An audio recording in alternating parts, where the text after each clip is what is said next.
Greetings and salutations, my fellow Illumineers. It is me, your boy JDZ, and we are back at it again with some more high quality Lorcana action.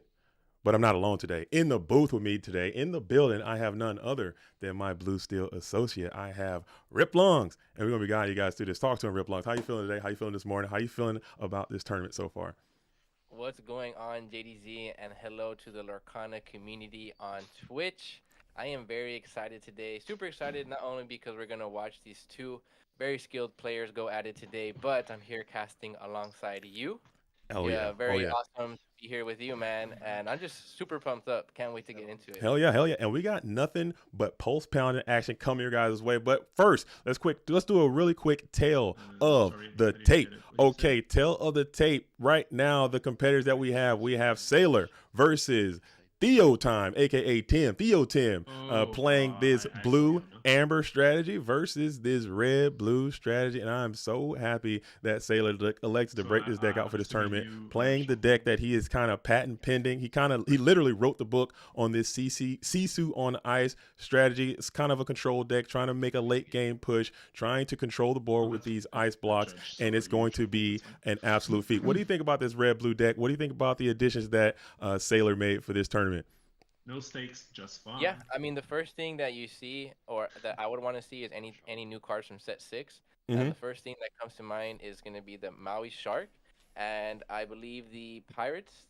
Those two cards are not cards that we've seen before, and I really like the inclusion with the Maori Shark, Um, just because you're able to recycle cards like Be you want to Prepared roll for a against bit of matchups like us? Steel, where they either discard your Be Prepared, even in decks against like Emerald. So I I'll think just that roll Maori and Shark you roll is a with very us. strong inclusion to the deck. And other than that, everything else looks pretty standard for what we see for red blue list. You know, Sailor being one of the best, if not red blue players in the You'll have game. to re-roll And I the really like the way he with just kept us. it consistent and added those two new cards. We'll see how the Pirates Life comes out in this matchup, but Okay. overall, a pretty standard list. And you missed a very important new card. It went right by you, man. Sailor Where is is it? playing Where? Sail, the Oh, Azurite there it Sea. is. He's got it in Yes, there, yes. and he replaced the Fishbone Quill by playing this Sail, the Azurite Sea. And I think that's so fitting that you got Sailor playing Sail. Also, you spoke about this Maui Shark. I think that card is incredible. I think that card has some secret, latent potential that needs to be explored a little bit more. And I'm glad to see these high-profile players electing to load this thing up and bring it on out for this tournament. I think that's really, really cool. This thing is going to be able to close some games out. You see that he's only playing that one lucky dime. Maybe you can gain some additional lore with that. But let's hop on over and look at Tim's deck really quick to see what he did. He dipped way, way, way deep into the spice cabinet with this one, playing this Sapphire Amber strategy. It's a deck that people typically don't play. You didn't really see too much of this coming on in set 5. However, in set 6 for this event, he elected to bring this thing out. So I'll It's do two, very three, one. aggressive. It can get low to the ground super quick. It has a lot of high health, high defense characters with that ward keyword in there. So that's something to look out for. What do you think about this deck? What do you think what do you think Tim elected to put together? What do you think Tim is going to try to do with this strategy today to try to combat Sailor's strategy? That's I just think waiting on what you. the his best option and what he has to focus on is the locations, just because locations are very hard to deal with in general. Sailor does have Maui and one Vital Sphere to counteract those locations and the hideaways as well. But if Tim is able to play them early on, that's going to be very crucial just because everything in his deck is can pretty much get eliminated by like everything in Sailor's deck. We have Brawl, we have Maui, we have Medusa, we have Sisu, we have Be Prepared. Tim is not playing Pete, so there is no anti Be Prepared. We have the Kita that is going to be like a pseudo counter to anything that tries to attack his board. But overall, he's just going to have to focus on the locations and opening up at least 3 daisies within the first 2 turns. Dang, yeah, it's gonna be an uphill battle for Tim. So hopefully we can have a good match and hopefully he can combat. But that, like you said, that Sisu is going to be the story of the day. But I think the players are ready to start, and I think it's time to hop over there to get some of this action. So if you guys are locked in and laser focused on this LCCC, make sure you go ahead and follow the action as we are hopping on in. The players are loaded and ready to go. On your left, we have the blue steel, excuse me, the ruby sapphire. I'm We testing have different Sailor. builds. I'm also playing multiple other decks I can because hold up. Give me a sec. I'm I can still hear the players. unsure if it's the right call. Yeah, in the But meantime, I we can have see that they're unfortunately really setting used up to it. their hands. Looks like they're deciding to mulligan. All right. Yeah. Do you mulligan anything? We can hear the players actually talking about mulligans, and I believe Tim is deciding what he wants to mulligan here. I believe that Alice is also going to be a very strong key to this deck to counter Sailor, just because giving that ward to anything on your board is really going to help him not get destroyed by Brawls, Medusa, or just getting targeted in general. Absolutely, absolutely, and I think that might be the path to victory. He's going to have and I don't want to say that it's lopsided or a one-way match or there's no chance. I think the path of victory for Tim is going to be extremely narrow. Like you said, everything in this deck, virtually every single card, can get eradicated by a Sisu or the ice block situation. But you see that Tim elects to favor the cards that cannot, keeping that Scrooge in hand, keeping that Sven in hand, and then trying to lean on his Alice. So he's going to have to hit some power curves early. He did come out, win that dice roll, so that is going to be a step in the right direction. So maybe that's something that he can build upon and get this thing absolutely underway. Yeah, exactly. This is exactly what you said, right? He's gonna opt out to keep cards in his hand. Both players are gonna opt out to keep cards in the hand. What I really like about the open deck list is lets you mulligan a little bit more. How would I say it? Like safe. Yeah. Exactly know what you want to look for.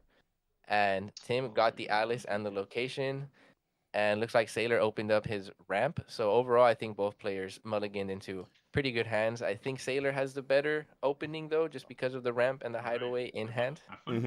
But you see how Sailor already has that power curve set up. He's got the little Sisu shift into double big Sisu, and that could just be GG's no re right there. And the hideaway, the sail, he's got double ramp, he's got double Sisu. It's going to be already an uphill battle for Tim. And he's going to come on out, ink the Sven, jam in the location early to try to get some of that early lure that you talked about, and hopefully he can just kind of piggyback on that. But I don't know. It's going to be tough. This is going to be a tough matchup for the Europeans. Not going to lie. Yeah, definitely going to be a tough matchup, but we do have if anyone can do it, is Tim, a DLC winner For sure. So he can definitely take it. And what I do like about this turn one play is he has in his mind, okay, I have the location set up. I'm gonna sneak away some lore already, but we do see that Sailor has the hideaway, so we're gonna see Sailor, more than likely opt out to use that unless he wants to try to attack into it. But there's 8 locations versus 2 to 3 hideaway copies, so that's going to be something that it looks like he inks it. Wow, yeah, I did not expect that. Yeah, he puts it into the inkwell, maybe just trying to get the ink, because those 3 cards that are kind of staged off to the left, those are going to be the wombo combo right there. So he's really favoring those cards, and he's also favoring those ramps to get to those cards. So maybe he's not even threatened by that one lore that you're getting from that little bitty pride. What is that? Neverland. That is Yes. We're not even worried about that. As we just jam Nikita, and then we'll go into the sale. So this is problematic for Tim as Sailor's doing exactly what he wants his deck to do. Tim's hand is looking super slow though. He's got these locations, and it just doesn't. I don't see ability to get to 20 lore right now, as we're just continuing to ramp, and continue to move on. What do you think Tim needs to do, man? He's got to make something happen. He's getting another 5-cost card, probably getting right down to the inkwell. Well, it looks like he's finally going to be able to play that Alice, but just like how you said, Sailor is ramping pretty quickly. We're already close to that Maui range. What I do like about this Alice card, though, is it does have ward. So right now, Sailor can't directly interact with it. So it is going to live a turn. It is going to be able to quest, and it is going to be able to give ward to something else. Now, she will be exerted, though, so he will be able to counter it potentially with a Maui. But right now, Tim just needs to probably play another location. I think that will be his best next move. Maybe the Scrooge. What do you think of those 2 cards that he should do on his next turn? Going into, I believe after this turn, if he puts more cards to the inkwell, it'll be setting him up for a Maui. So putting those locations out in the face of a vicious Maui coming down, I'm not sure. But man, it's just tough. It's just tough. I think he might have to lean into this Scrooge because he is big. Scrooge is quite large, and he is kind of Maui proof, and he will be able to get you some of that lore. So maybe it'll also kind of protect your Alice a little bit, keeping that Alice around for as long as possible. If that Alice can go for maybe 6, you need 6 out of Alice minimum, and then you're going to need at least 4 out of this Scrooge, and you're going to need 8 out of those McDuck Manors to even think about having a chance in this as this thing is getting out of hand. You got another Sisu proof card as Wendy Darling is drawn off the top of the deck for Tim, as we're sitting at 4, as that location is able to give you some residual bucks back. Dang. Yeah, just like you said, I really do like how that Wendy has these ward. Mhm. We're gonna see ward come up a lot in this matchup, and the fact that Alex is gonna give ward to something else. Now, though, he does have to make a decision here and has to ink something. I would really want to get both those locations out on board as fast as I can, because right now we already see that Tim's already at 4 lore, so well, a quarter away there, so has a way to go. But Sailor with those Sisus in hand, he's just waiting to drop those. Yeah.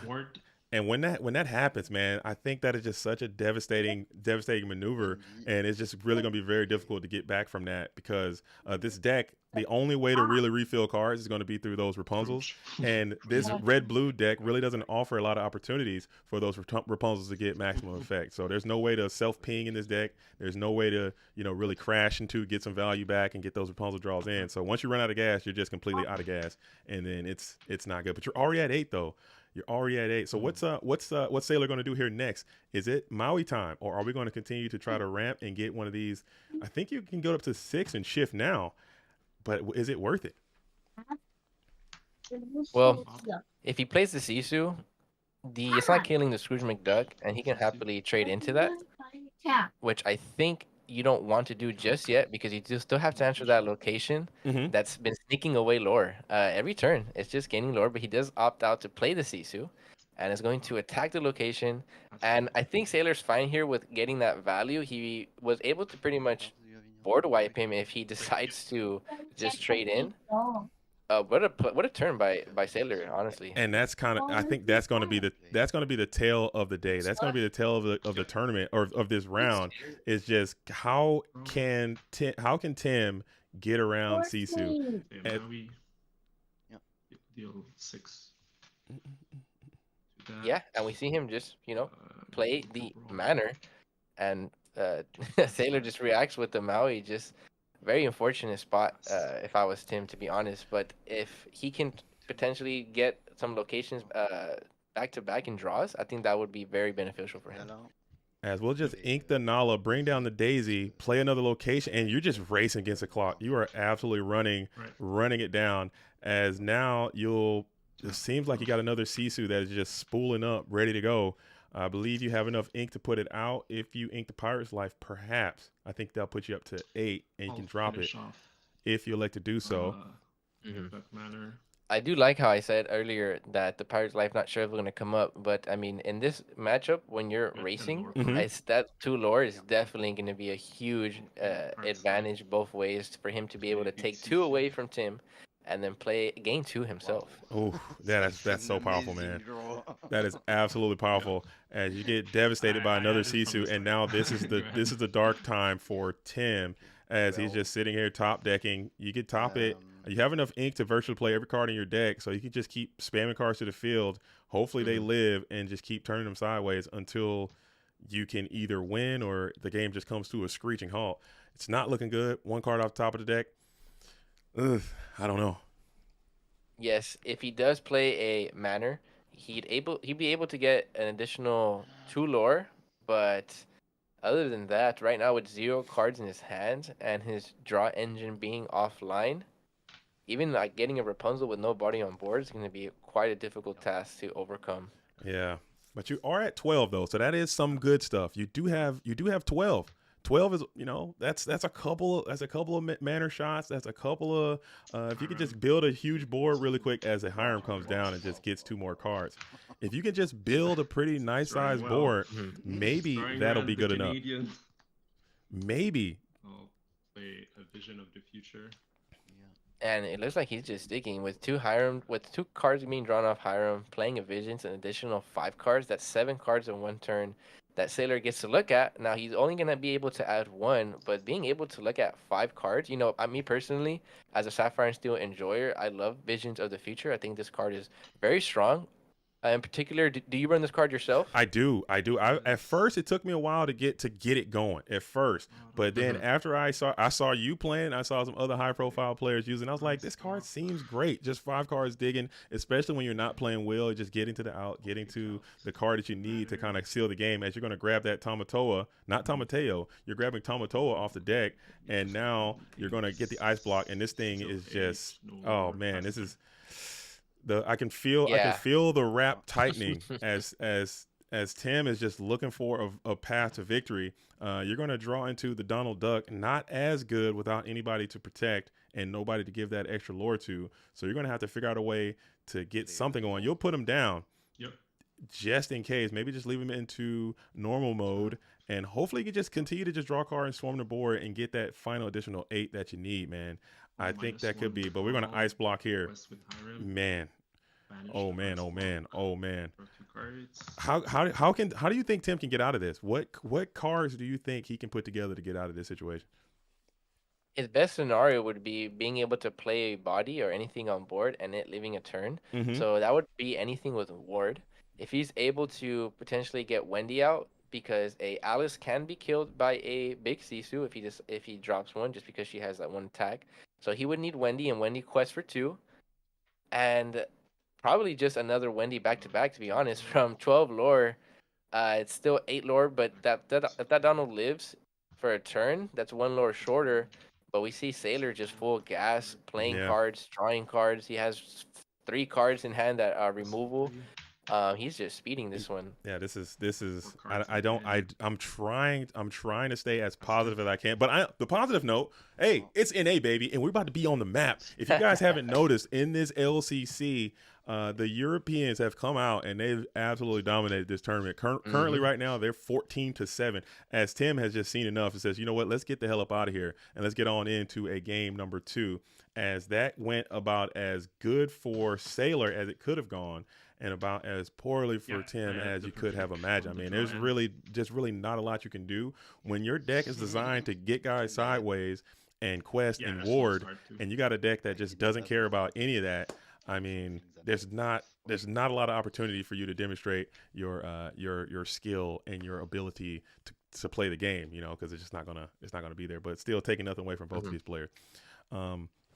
But to you, what do you think about the current standings in this tournament? Did you imagine that it would go this way?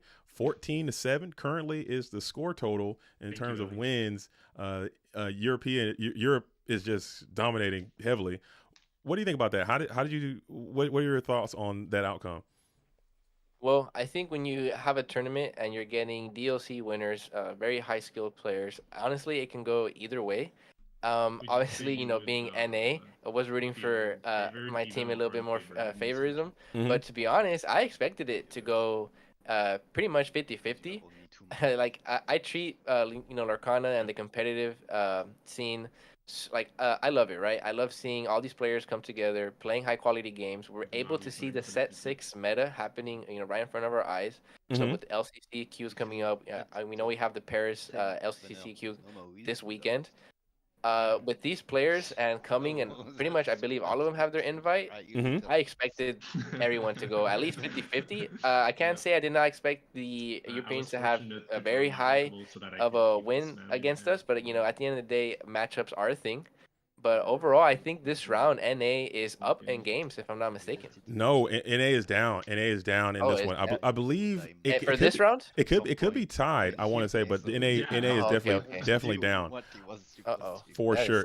It is not good. But maybe if they put something together, they can put some nice plays together, and then after some time, I think there's another round to be played. So if they can win this round, if R&B could come in and get a dub, and then come in that next round, I think that could be a good way to turn the tides, I would say. All right. So that was the end of game number 1. We have Sailor taking that quite handily. He was on the draw as well. So we're going to get Tim back again. He's going to be on the play, and hopefully he can get to a better outcome. I think the stall strategy might not be the way to go. There's 2 ways to approach it. I think you might have to just inject all your dudes into the fray, turn them sideways, and hope that's good enough. But if you try to sit back and let them hit that ramp, try to protect your board, I think you're just gonna it might crumble and collapse yet again. All right, so here we go. How do you Yeah. think the approach should be, man? What do you think he should do this time? Well, it looked like from the first game we could tell that his draw engine power is not really there in this matchup since again everything in Sailor's deck can either trade into it in one shot or it can just directly remove it. So I don't think the drawing Rapunzel lines are going to be an option. Mm-mm. Just like how you said, you're going to have to just turn your guys sideways. So ideally, you would want the perfect curve. And what the perfect curve is going to look like is either going to be a Nala or a Daisy as a one drop. Your two drop with this deck, anything that pretty much just quests out, even potentially another Daisy, since Sailor does play a lot of actions, a lot of items, so that Daisy can make Sailor whiff on a character. And get into that Alice, like we said earlier. That Alice is going to be very important. And really, we're going to have a little bit luck on our side just to hope. And it does happen when ramp decks do miss ramp. Because I think if Sailor's able to miss ramp one turn, Tim has a very high percent chances of winning just if he gets the ultimate curve out. And I think that's what it would take. But we do have some of those hero honors in there, though, and most of the characters that Tim is playing are heroes, so you will be able to buff your guys in that manner. That could be something there. You got this Kita that can kind of protect you, but for even another benefit to Sailor's point, for Sailor's deck, he's got that Shark Maui in there that is Kita proof. He's also playing regular Maui, which is pretty resistant to Kita as well. So Kita isn't the end all be all if there's time to send some challenges in there. So it's just really, really tough on all aspects of this matchup, I would say. But it's never over. There's always going to be a chance. You always have to play the cards, even in your darkest moments. You just never know how it's going to be. So let's see how it's going to go down. As we got the mulligans have happened, we have the cutting, or excuse me, the mulligans have taken place, and we have the cutting. 2-1-3.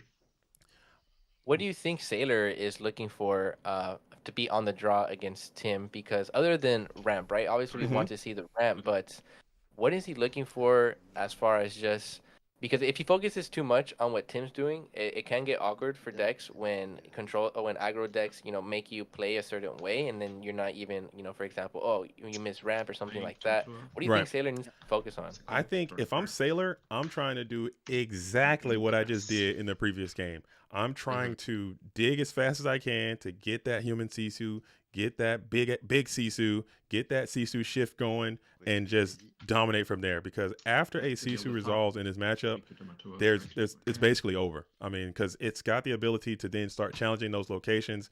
It's got the ability to just remove all those warded characters. It's just doing so much. It's got the ability to quest for 3. So it's it's literally soloing your entire strategy. And it's just so brutal. So I'm looking for Sisu. And he's already got it in hand already. So now it's inevitable. It's just a matter of time because you're just going to ramp heavily, get to this thing, and then just dominate from that spot. But you do have that Daisy going. You do have that Ana going. Maybe that can get you something. As we're going to get in, as Tim is going to be drawing another card, getting into the Duke of Wesselton is out here. Wesselton.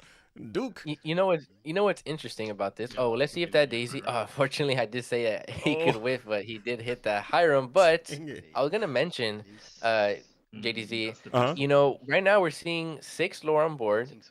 If Sailor does decide to, remove something, that's gonna waste his whole turn doing that. So, although Hiram is a very strong card, I think in this matchup, especially on the draw, you see how he inked it? It's just too slow.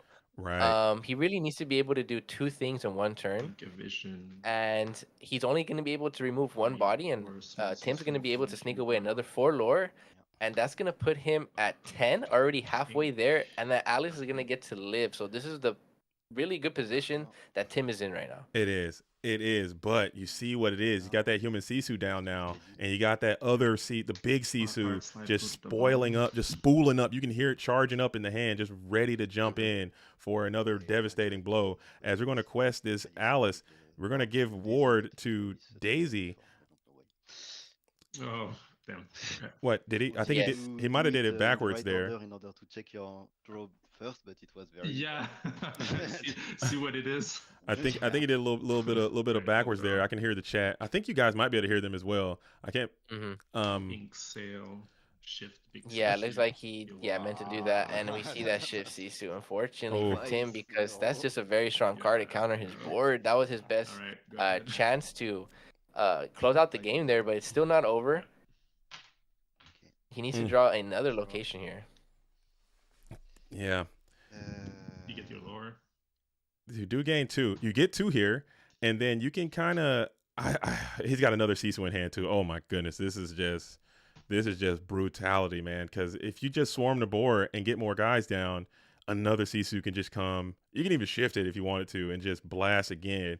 And I think you might be able to. There's a world, okay. There's a scenario where you can survive one Sisu. I mean, that's a possibility, but there's no chance that you can survive a double Sisu. It just won't. It just is. I don't think that's possible. Like, you just don't have the cards. The card economy just doesn't exist. There's no mathematics that'll let you live through a double Sisuing.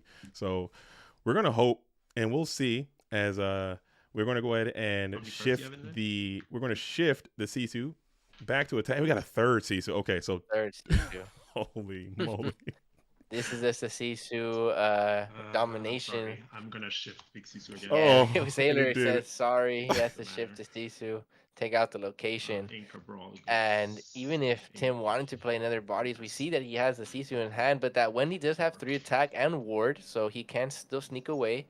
2 lore. Oh, and that Baloo that he drew is actually, that's 5 lore potentially that Tim can gain. Does he putting have him enough? at 17. Is there a world where you ink them and get them both down and hope?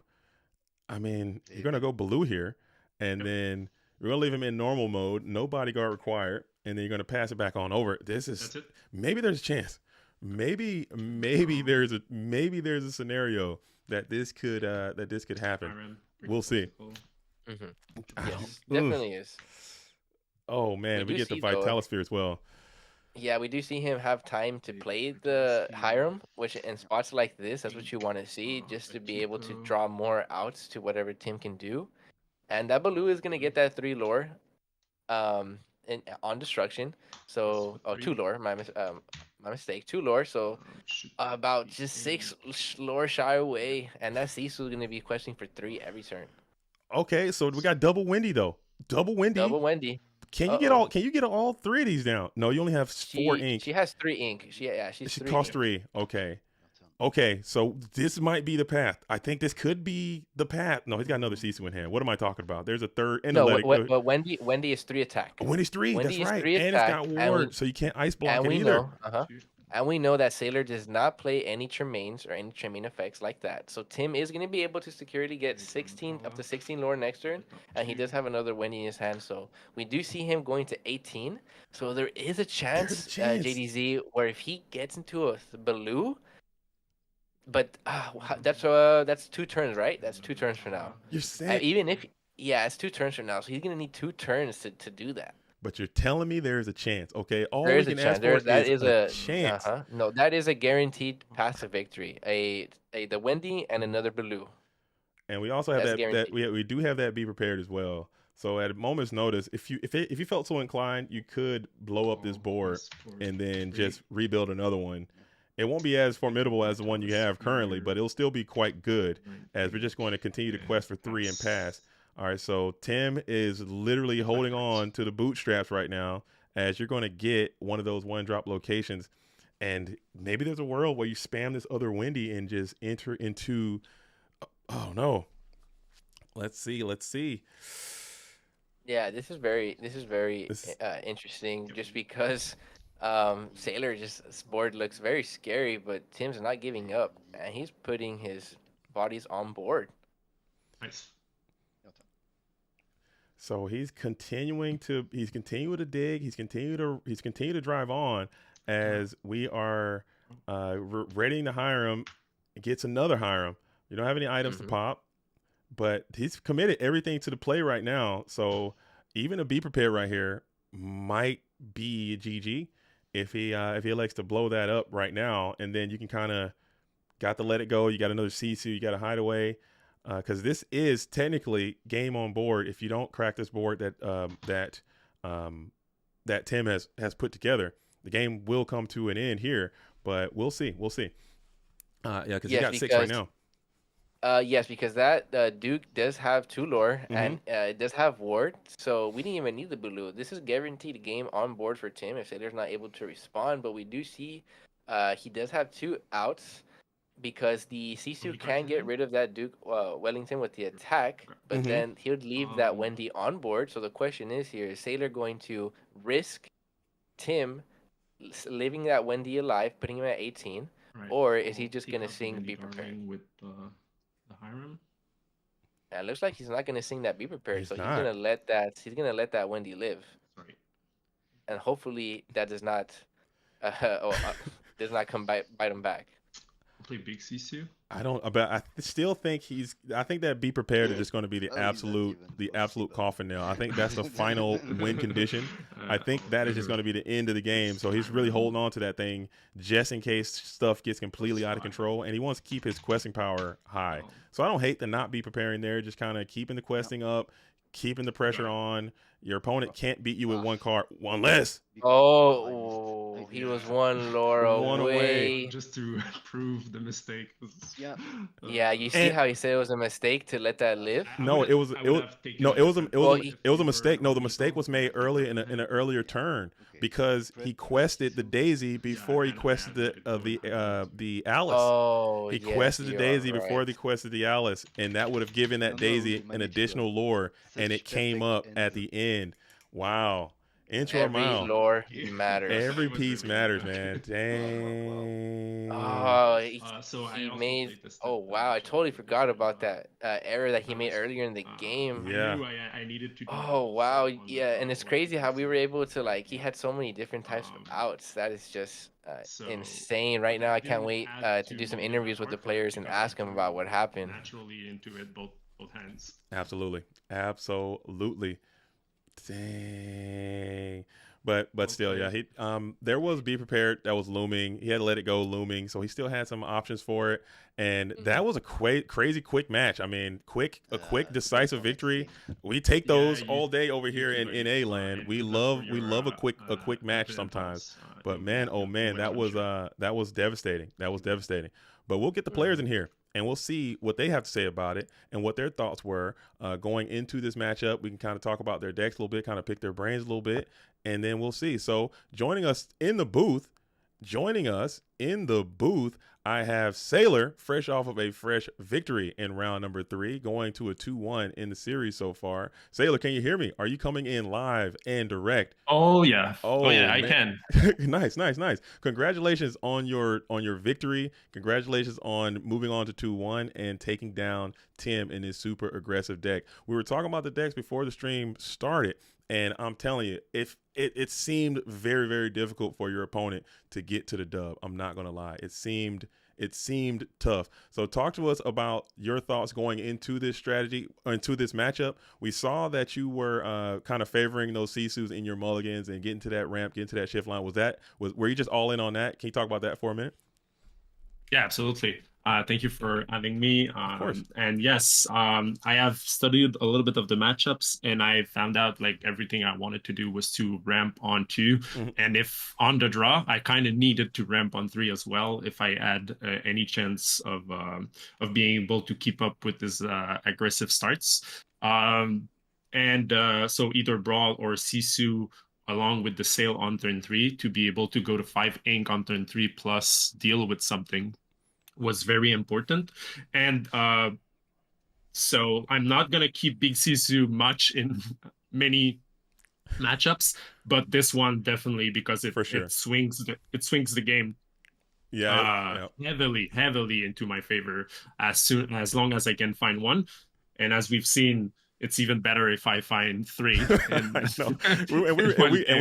were talking about that. We were talking about that in the commentary. We were saying, okay, maybe there's a world where this deck can defeat 1 Sisu, maybe 2, but there's no chance you can beat 3. It's just doing way too much. You could just solo the entire strategy. But I mean, it was very well executed. But really quickly, can you talk about your deck? Can you talk about why you compiled it this way? Some of the effects that you've had with the Maui Shark and with the Pirates Life. What do you think about those cards going into set 6 and into the championship season?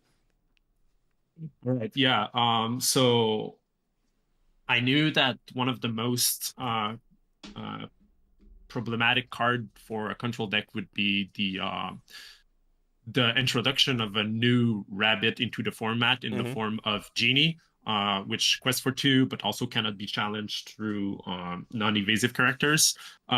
So I thought that the Shark Maui would be in a good place as long as Genie is at the top of the meta, because the Amethyst decks are incentivized to turn sideways, right, and be a little bit more aggressive, since that's what Genie does. And I need to counteract that with something that will also generates value when challenging, because it never feels great to be using a brawl or a single removal on something that already drew a card and quested for 2, right? You're at a pretty big disadvantage when that's your game plan. And so I wanted to have the most tools against that. And of course, the Sisu, Shift Sisu is one. Obviously, as you've seen, the advantage of the big Sisu is that it can also it stays on board, so it can keep on challenging either locations or other characters that it was not able to remove, right? And so that's an answer to the Genie, and so is the Shark Maui, being able to challenge it, but also take back some of your cards from your discard, possibly Sails that you played on 2, Brawl that you played on 3, or maybe like even better, like a Half-While Go. And you have multiple singers to profit from the tempo advantage of having this Half-While Go song, and also of course the lore generation that goes along with the shark as well. Absolutely. I think it's a masterpiece. I think you got a really cool deck that you put together, and I'm excited to see where you take it going into the championship season. Do you got anything you want to ask Riplon before we kick it over to Tim and ask him about his deck and talk about how he's going, how his performance went? Yeah, I just want to say congrats, Sailor, on that win. Although a lot of people, beforehand were saying that, Tim has zero chance. With a deck like this, there is still a percentage where Tim can win if he opens up the perfect curve line. And if, you would make a mistake, for example, and let him get a Rapunzel value or something like that.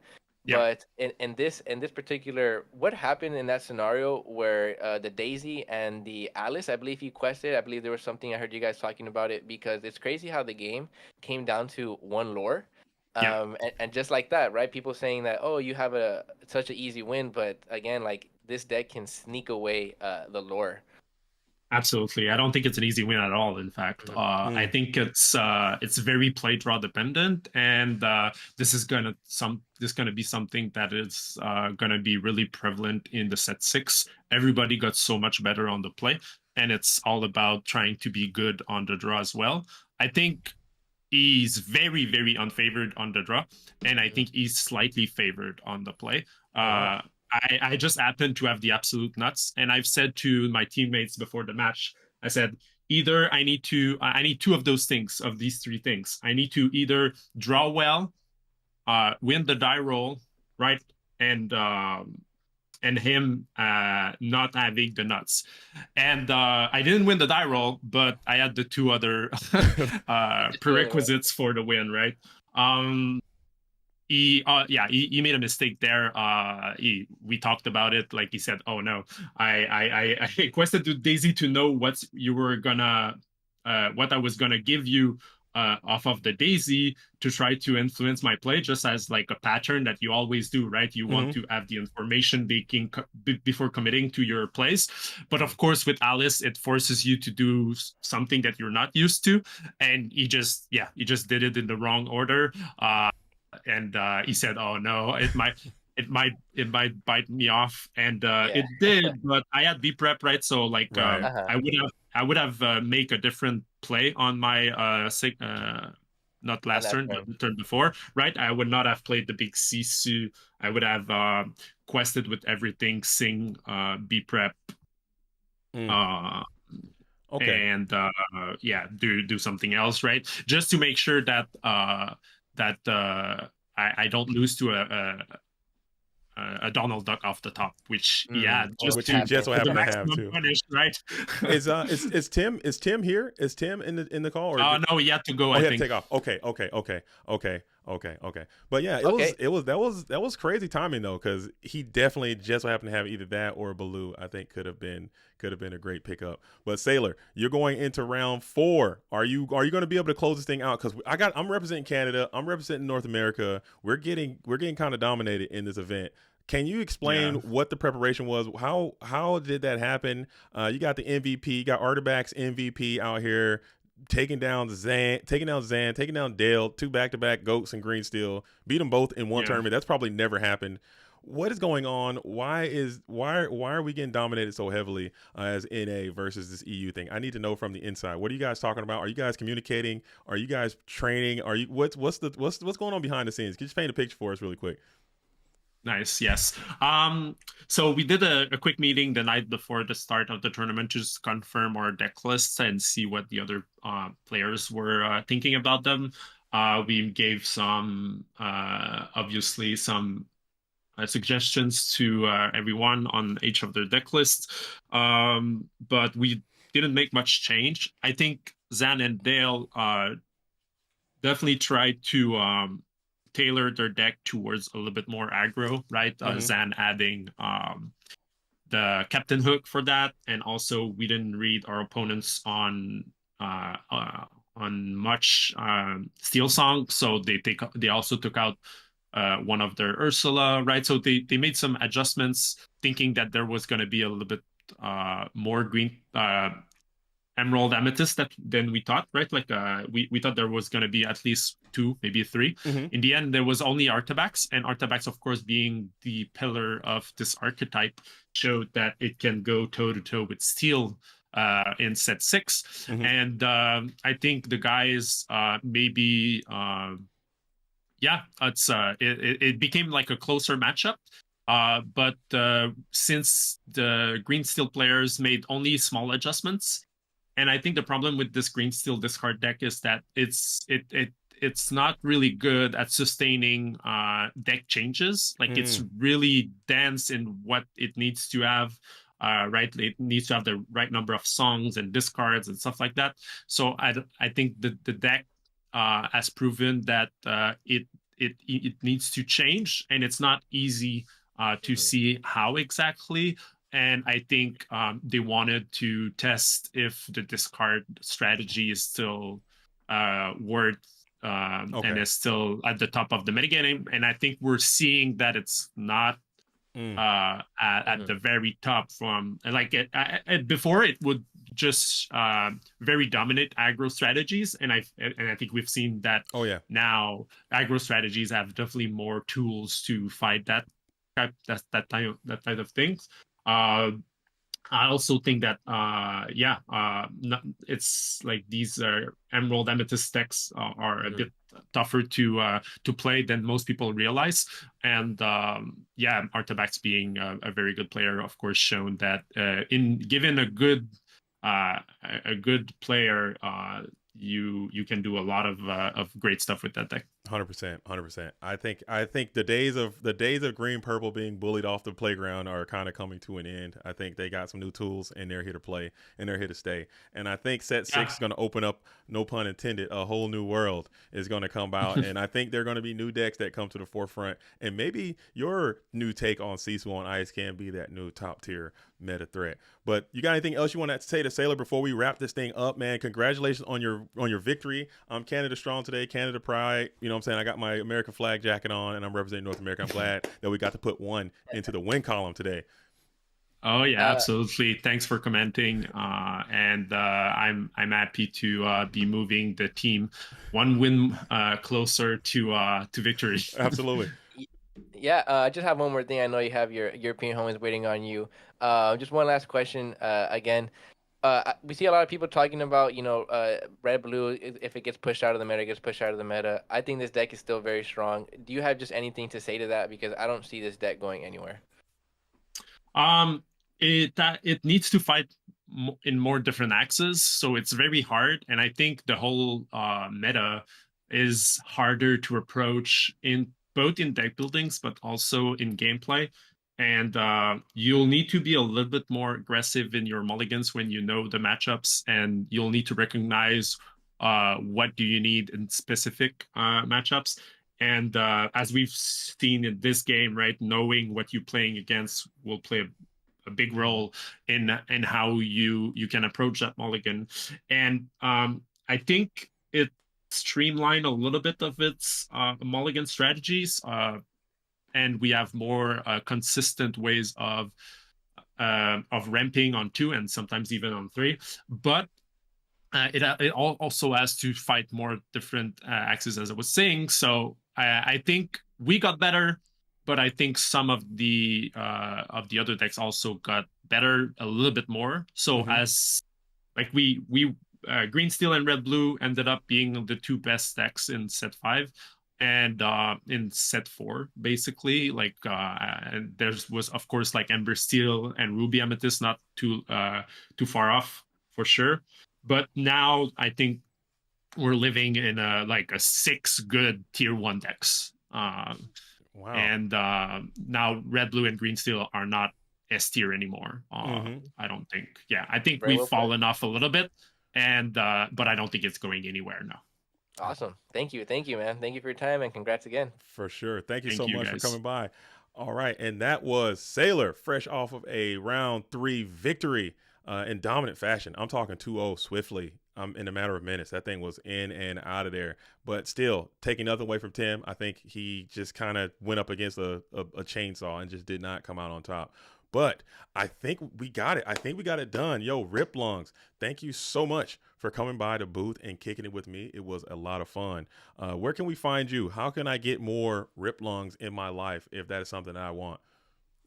Yeah, I'm Create TCG on all social media platforms, YouTube, Twitter, and you can find me on Discord as well, lurking in the 20 Low Pro Discord community or the Labyrinth community, Pixelborn community, pretty much anywhere Lurkana, I'll be there at Create TCG. Absolutely. And thanks for having me, man. For awesome sure. Time. For sure. And if you guys like what you see, make sure you drop me a follow. It means a whole bunch. I'm trying to break into this Lorcana world. I'm JDZ. Huge shout out to Pavel. Huge shout out to LEO and the judge staff behind the scenes for hosting and holding us down and allowing me to have the opportunity to come here and broadcast this beautiful game on this early morning. It's not even 8 a.m. over here, and the game is already over. Like, I was ready to rock and roll all day long, but now we have to shut this thing down a little bit sooner. But it is what it is. It was a blessing, and we all had a good time. So thank you all for watching. This has been round 3. I am JDZ. This is Rip Lungs. Until next time, shout out to all the real ones. Salute to the OGs. Peace. Let's go, Sailor! Let's go say USA, NA. Peace out, guys. Thanks for having me. Peace.